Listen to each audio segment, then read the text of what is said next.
Don't wait until you're not feeling good to do the things that help you feel good.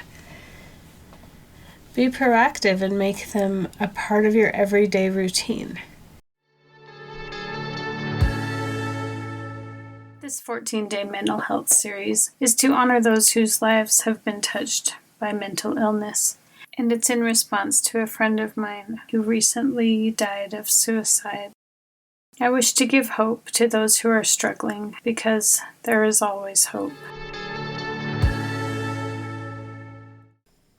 Between traveling for Thanksgiving and then my kids getting sick and then me getting sick, I ended up missing my yoga class for 3 weeks in a row.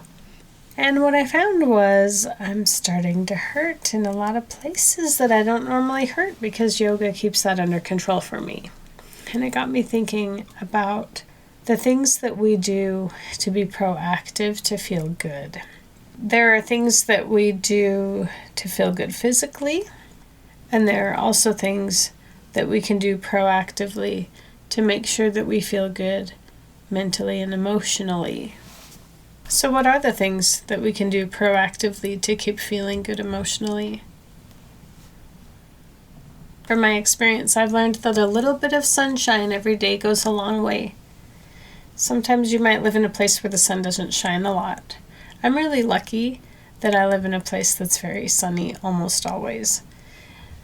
And even if it's too cold to go outside, it's actually helpful to sit in a window when the sun is shining. Just 10 minutes a day will make a big difference for you.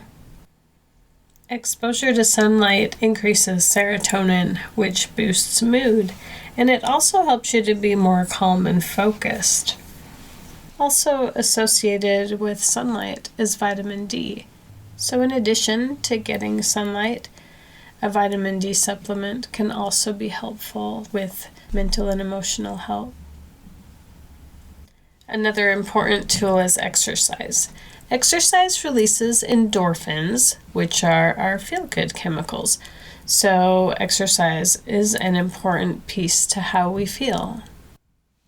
I know that when I'm feeling really sluggish, if I exercise, even if it's a short workout, that I end up feeling much more invigorated and energized afterward. And I just feel better. Another helpful tool is to keep a positive journal. So every day at the end of the day, write something good that happened or you experienced or something that made you feel good that day. Even if it was I got out of bed and got dressed today. Because the more we notice the good in our lives, the more good we are able to notice in our lives, and the more good we bring into our lives. Sometimes it's a matter of perspective. Today I had a social media memory pop up. It's a picture of two men on a bus. And on one side is a cliff and it's all dark and it's in the shadow. And the gentleman on that side of the seat is looking down, looking really sad.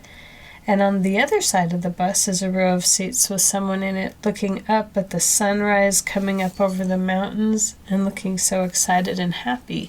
And the caption is, "Every single day you make a choice." Now I know we don't always have a choice if we wake up feeling happy or sad, but we do have a choice to look for the things that make us feel good. We also have a choice to look for the things that make us feel lonely or despair. And I know from experience that choosing to look for something to help me feel happy is a significant part of how I feel and makes a tremendous difference from how I used to feel. Don't wait until you're not feeling good to do the things that help you feel good. Be proactive and make them a part of your everyday routine. Doesn't mean you have to go to the gym for 2 or 3 hours every single day. It means that you can start with 5 minutes of exercise 3 times a week and work up from there. And you can incorporate your sunshine with your exercise by doing little things like walking your kids to the bus stop, or walking to the mailbox, or walking around the block. The other day I was struggling with something that felt overwhelming and hard. And I was talking to one of my sons, and I said, I guess I just need to learn how to do hard things. And my son said, maybe it's not as hard as you think. It's only when we realize that it's not as hard as we're making it out to be that it no longer feels so hard. Sometimes we tend to complicate things and make them feel much bigger and harder than they are. So what can you do to simplify being proactive about the things that help you feel good? And last but not least, I want you to think about something that you've accomplished, something that you've done that makes you feel very good, that makes you just feel amazing and powerful and like you can do anything. And anytime you begin to slip into self-doubt or feeling like you're not good enough or you just can't do the things today or things feel overwhelming, that would be a really good time to pull out this thought of this time and remember the way that you felt, the way that you feel when you think about it. And that can be a really powerful tool to bring yourself back into a good place. So remember, sunlight, exercise, a positive journal, noticing the good in your life, noticing the good that you are, remembering what you've already accomplished. These are powerful tools that can assist you in how you feel.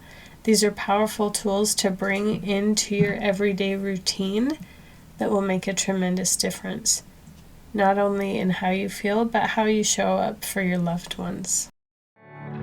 Thanks for listening to the Joyful Family Podcast. If you've enjoyed this episode, please subscribe, share, and leave a review. Follow us on Instagram at Vauna Bird Family Coach and Roland Bird Author. Learn more about our work at vaunabird.com. Stay tuned. We're looking forward to sharing more with you next week.